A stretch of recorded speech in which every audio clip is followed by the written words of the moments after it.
Salut, salut. Petite vidéo jardin. Je vous ai fait une vidéo la semaine dernière, mais l'image était dégueu, c'était décevant.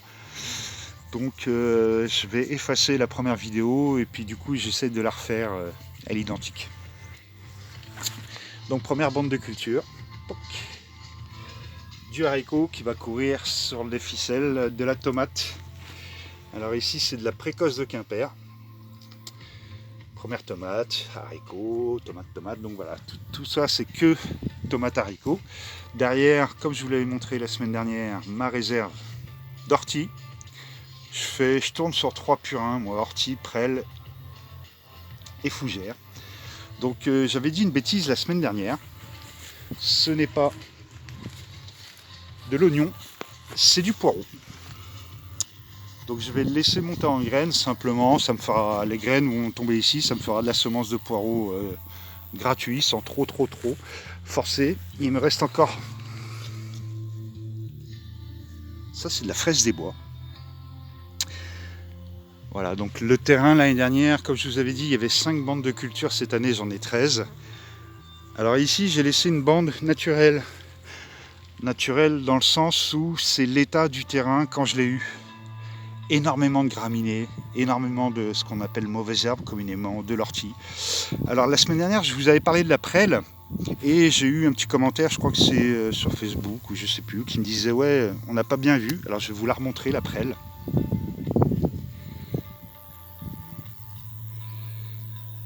Voilà, donc coupez la prêle ou l'ortie ou la fougère comme vous voulez. Vous la mettez dans l'eau, un seau de 5 litres, vous recouvrez de flotte. Voilà, vous remuez, et une fois que ça fait plus de bulles, que ça a fini de se décomposer, vous avez votre purin. On peut aussi faire des décoctions, la préparation est un peu différente, il faut d'abord la faire sécher, ensuite la cuire pendant 20 minutes, et en décoction c'est plutôt, c'est moins un engrais, c'est plus soit pour soigner le mildiou ou ce genre de choses. Donc voilà le terrain dans l'état où je l'ai eu. Donc impossible de se balader en tongs ou pieds nus sur le terrain. Donc la première année j'ai fait 5 bandes de culture, malgré tout j'étais battu, il y avait des ronces de partout, il y a des ronces, il y a une ronce au mètre carré. Donc année après année, vous voyez, il reste malgré tout, les ronces sont toujours là, toujours aussi pénibles. Voilà, moi je les mets en paillage en fait. Hein. Mes petits choux qui font la gueule, vous voyez par vous-même. Ils sont attaqués par les limaces, mais c'est pas très grave. Hein. Donc ici j'avais laissé tomates choux bourrache.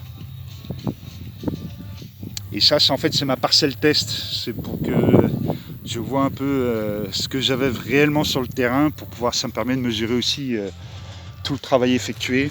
Quelques cailloux. Améthyste et quartz rose, ça c'est un souvenir de mon papa, il m'a ramené ça je crois de Madagascar. Il était en vadrouille avec sa compagnie, ils ont trouvé un bloc, ils l'ont pété à la dynamite. Ils sont tous rentrés avec un bloc. Moi, mon père me l'a offert il y a 20 ans. J'ai toujours été fasciné par la beauté naturelle des plantes, des minéraux. Donc voilà, je les mets au jardin. C'est aussi grâce à mon papa hein, que je mange de la tomate, parce qu'une année, figurez-vous, j'étais chez lui à Bordeaux et on a mangé une simple salade de tomates, toute bête. Et c'est à ce moment-là que j'ai tilté, quoi. Je devais avoir 45 balais, je me suis aperçu que depuis 45 ans, je pensais manger de la tomate, mais non, en fait, je mangeais de la merde. Et depuis, je cultive mes propres végétaux, d'une part parce que les légumes bio sont hors de prix.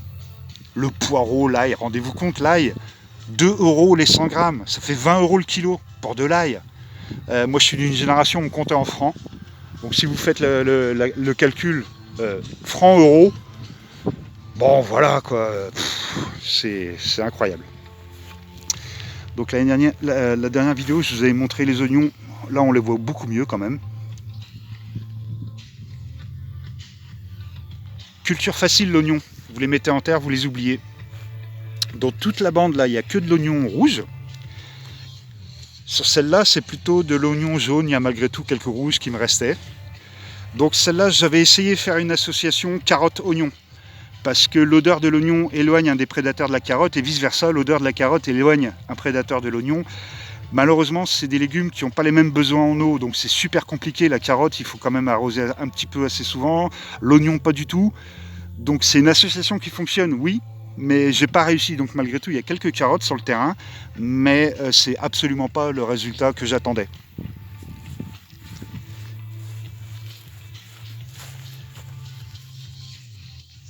Alors je désherbe de temps en temps, mais vous voyez, il y a quand même du boulot.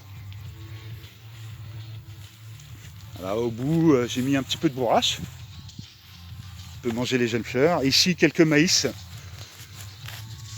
Voilà, donc première bande de culture, c'est une mini bande en fait. Hein. La deuxième, celle-là, je vous l'avais montré la semaine dernière, mais il y avait des bâches de protection, des bâches que j'ai bidouillées. On ne voyait pas, c'est un mélange tabac, chouquel et chou rouge. On va regarder ensemble le résultat. Tabac, chouquel, chou rouge. Donc j'ai alterné. Quelques dégâts de limaces. Ah, ils sont implantés depuis pas longtemps, hein, donc au bout, il n'y a que de la pomme de terre.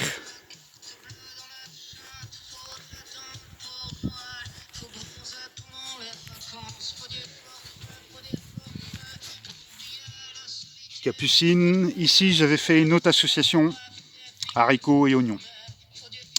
C'était censé, c'est un mélange de, il y a quelques haricots grimpants, mais il y a beaucoup de haricots de Paimpol. Hein, on est en Bretagne, donc haricots de Paimpol, c'est normal, il y a une logique derrière tout ça.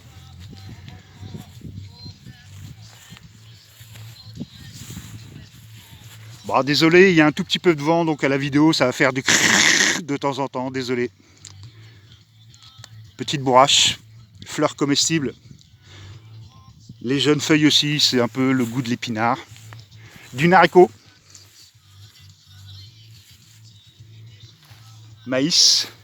Alors moi j'avais installé les capucines pour me fixer les pucerons. Et en fait les pucerons ont jeté leur dévolu sur mes quinoa. Sale bête. Malgré tout, qui dit puceron, si vous ne traitez pas, logiquement, on devrait trouver quelques petites coccinelles.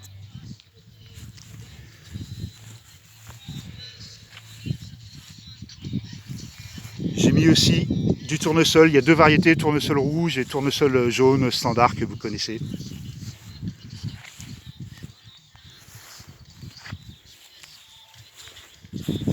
Alors, si vous avez regardé la vidéo de la serre, ça aussi c'est un plant de tomate blush. Et lui, il n'est pas dehors et il n'est pas malade. Et c'est le plant en serre qui est malade. Donc quand on vient me parler d'irrégularité, d'arrosage, lui, dès qu'il pleut, il en prend plein la gueule. Et malgré tout, il ne développe pas de maladie. Et c'est le truc que je mets en serre qui tombe malade. Et qui risque du coup de me contaminer tous les autres. Un peu les boules. Ça, c'est de la tomate blanche. Un peu, j'ai mis un peu tard. Donc, une mille-pas à nouveau, pas dans le sens où on l'entend, un maïs haricot courge, mais vous voyez, c'est mille-pas maïs haricot courge plus tournesol rouge. Vous voyez la gueule du plant. Et du tournesol jaune, ça c'est du tournesol éléphant, logiquement ça monte à 2 mètres, ça fait des têtes monstrueuses. Toujours pareil, un rond, c'est prêt la mort. Alors les ronds, je les vire au fur et à mesure, mais je vous avouerai que c'est un peu la tannée. Voilà, donc je vous disais tout à l'heure, quinoa attire le puceron qui attire la coccinelle.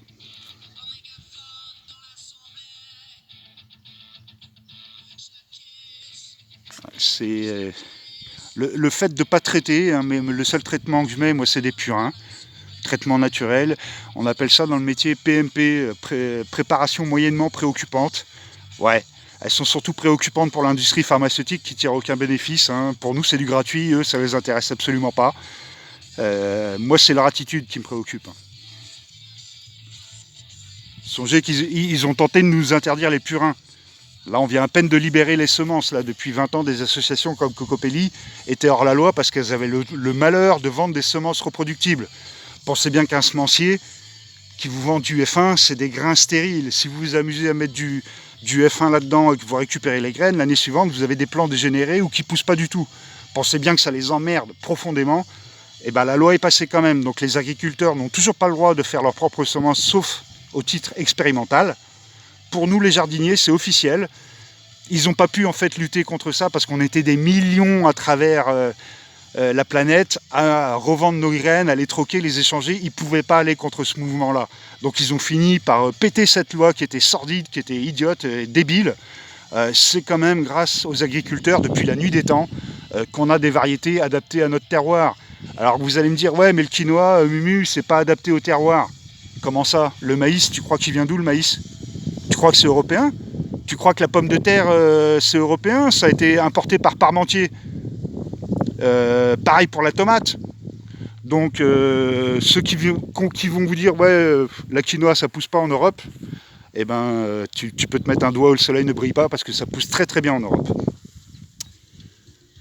Mélange de choux et de brocoli violet du Cap. Alors brocoli violet du Cap, pareil, c'est un peu exotique, mais vous allez voir, ça pousse aussi très très bien en Europe.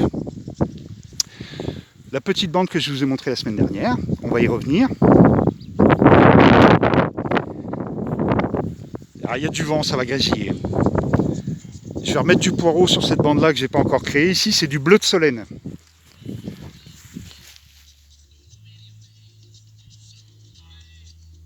Vous voyez?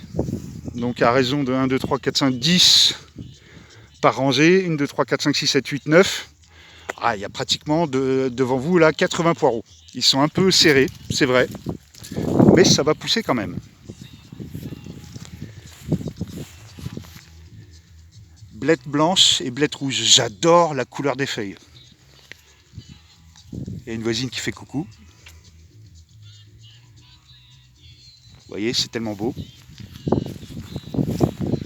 Ah, il y a du vent, désolé. Les petites courgettes.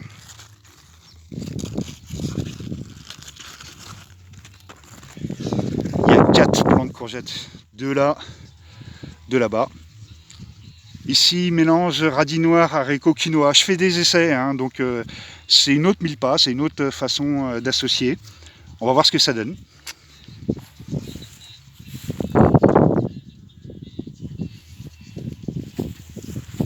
Ici, mélange radis noir, radis conventionnel et quelques haricots. Ici, un autre essai, radis noir et quinoa. Mon petit trèfle incarnat. À nouveau courgette. Oseille. Ça les loulous, l'oseille. Prenez quelques pommes de terre, quelques feuilles d'oseille. Faites une petite soupe. Chaud, c'est une tuerie. Et froid, c'est un gazpacho, c'est magnifique. Commence à avoir des belles petites courgettes.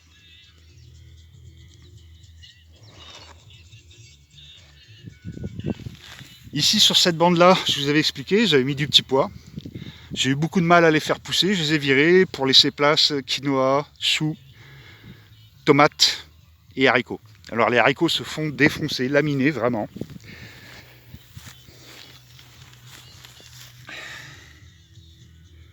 Vous voyez, elle me laisse des tiges comme ça.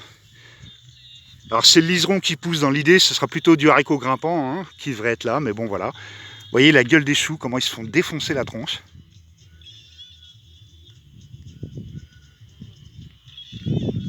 Petite quinoa. Bon, malgré tout, il y a quelques haricots qui arrivent à pousser. Petit pied de tomate, ça c'est de la tomate chocolat.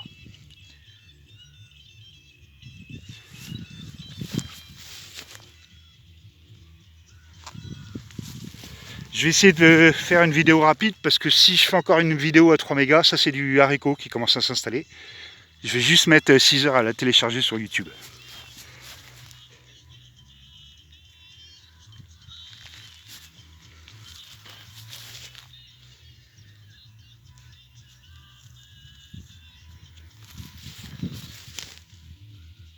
Il y a quelques haricots quand même qui arrivent, mais vous voyez, un massacre. Hein.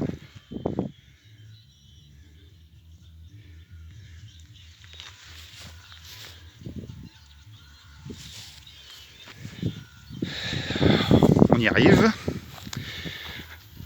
Voilà, alors un mille-pas, c'est plutôt ça. Du maïs, des courges, Et ensuite on va balancer là-dedans du haricot. Moi j'ai simplement ajouté de la quinoa et du tabac pour rigoler.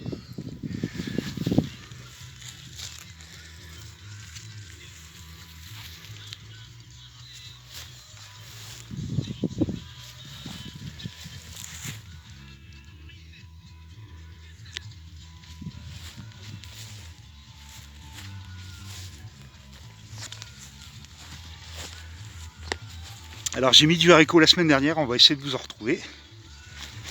Ah bah voilà.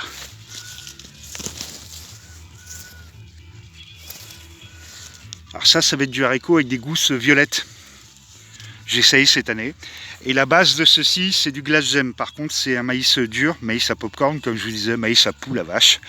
On peut éventuellement faire de la farine avec. Et si on veut les manger, il faut les manger précoces, c'est-à-dire quand la poupée va commencer, quand les fils vont commencer à devenir marron, c'est à ce moment-là qu'on pourra le manger, il sera encore au stade laiteux. Mais si vous le laissez à maturité, c'est du grain à popcorn, hein, donc il faut vraiment avoir de bonnes dents. Bon, plutôt maïs, maïs pour faire de l'huile ou de la farine. Voilà, travail des limaces. Deux mélanges de tournesol, du rouge et du jaune standard que vous connaissez. Capucine, pavot, quinoa, tournesol.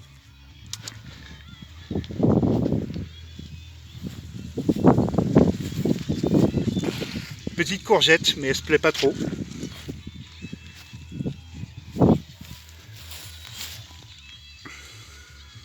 Haricots-zade.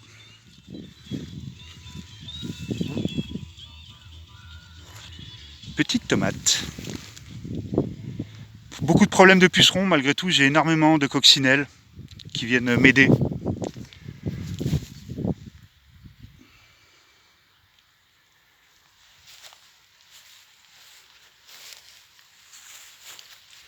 Quand je vous parlais de coccinelles.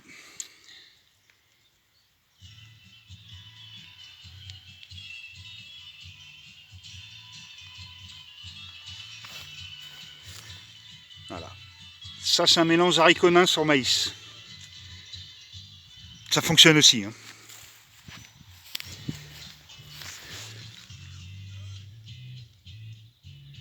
Trèfle incarnat. Superbe engrais vert. Qui fait aussi des fleurs magnifiques. C'est tellement beau.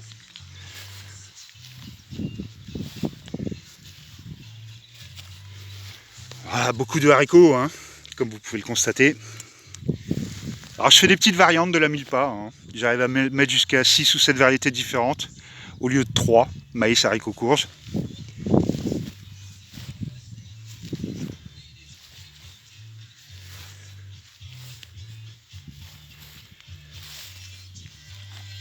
Ici bientôt la récolte pour l'échalote.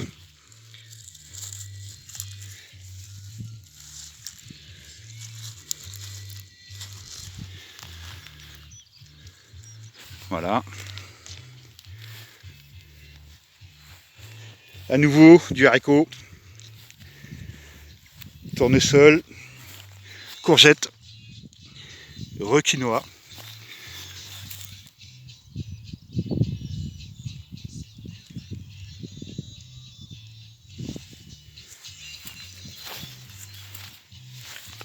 Et oui, forcément, vu que je balance pas d'insecticides et de pesticides, il y a des coccinelles, fatalement. Fait plaisir.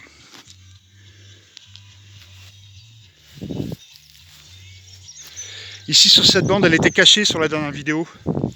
Donc du chou. Alors c'est du chou de Milan, du chou de Lorient et du brocoli violet du Cap. Toute la bande. Ici, c'est un test.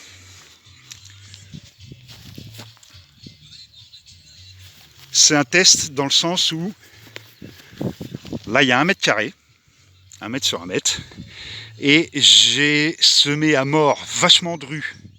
Donc on dit que quand on sème de rue, on récolte menu, c'est un peu vrai. Malgré tout, c'est pour voir combien de protéines au mètre carré je pouvais tirer. Donc là, il y a quand même, à vue de pif, 60 plants.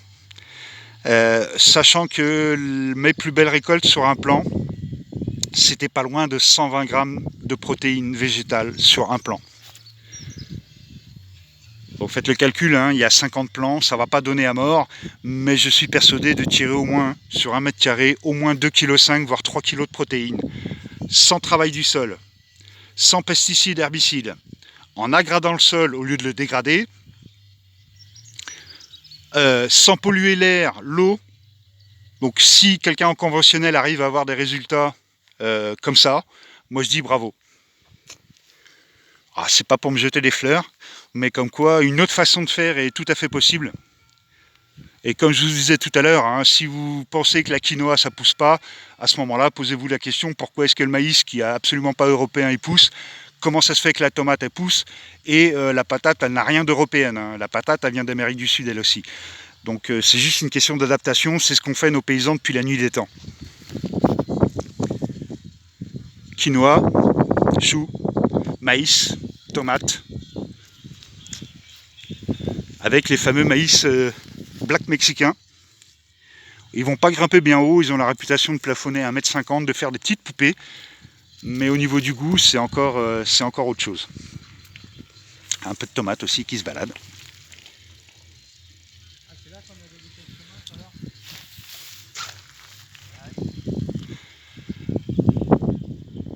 Voilà, donc en face de moi, maïsiculteur en conventionnel, donc ça veut dire du traitement à mort, ça veut dire aussi possibilité d'hybridation, c'est-à-dire que moi je vais perdre la pureté variétale de mes maïs, qui vont être contaminés par les siens. Mais c'est pas très grave, j'ai étalé mes cultures et j'ai d'autres endroits où je cultive, donc j'arriverai toujours à garder la pureté variétale de mes variétés. Encore une courgette. Donc voilà l'état du jardin. Alors j'espère que le son sera correct parce qu'il y a un peu de vent. Mais j'avais fait une vidéo où l'image était dégueu et c'est quand même un peu frustrant de vouloir vous montrer des choses et que finalement à l'image ça passe mal. Donc voilà, je voulais remercier Sigrid, Kenji, Alison, Valérie, tous ceux qui ont liké. Franchement les loulous, ça fait plaisir, ça me met du baume au cœur. C'est ce qui m'encourage aussi à continuer de faire des vidéos pour vous montrer. Vous voyez, il n'y a pas besoin d'avoir des milliards de surface. Vous avez 1 mètre carré. Vous voulez commencer à produire vos semences. Vous m'envoyez un petit MP. Je vous envoie gracieusement de la graine contre une enveloppe timbrée à votre adresse. Et l'année prochaine, faites comme moi. 1 mètre carré. Balancez la graine. Et l'année suivante, vous pouvez commencer à travailler sur de plus grandes surfaces. Comme promis, je vous ferai une vidéo au jardin partagé aussi, de Lamballe, qui est le plus grand du département, 1,5 hectare, 50 parcelles. C'est une autre ambiance, mais c'est aussi beaucoup d'écoute. Les anciens, comme je vous disais dans la vidéo, les anciens savent faire, ils ont un savoir qui est quasiment empirique, donc on échange beaucoup. Ils sont très curieux de la quinoa, très curieux de la milpa, ils sont quand même vachement intéressés, ça permet d'échanger. Et voilà, moi je tenais à vous refaire une petite vidéo un peu plus propre, je l'espère, de l'état du jardin. Bien évidemment je vais effacer l'autre qui est vraiment, la qualité vidéo est dégueulasse. Et donc la prochaine vidéo comme promis au jardin partagé. Et j'ai laissé quelques ronces, pourquoi? Parce que je suis un gourmand.